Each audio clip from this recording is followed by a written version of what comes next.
Ayan na nga guys, yung inakyat ko. First floor lang naman. Papunta dito sa aking Airbnb. Oh, pak. Hmm, room number 1. 2 bedrooms to guys. Pero solo flight lang tayo. Ganda. Medyo luma lang siya tignan sa labas. Pero ito yung loob. Pati view. Hmm, saan ka pati? May pa-spray pa na sparkling water. Huwag na yan. Ang hirap buksan. Double bed yan. Double bed. Yung bagahe ko. Konti lang. Konting damit. Maraming pagkain. Yung banyo. With heater. Shower.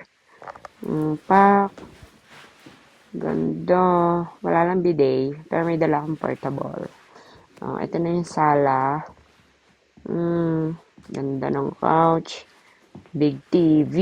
And yung double deck. Yan.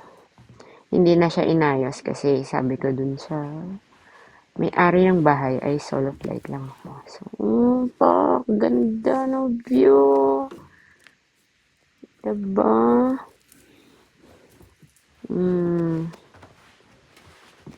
Ito pa. Yan yung harapan.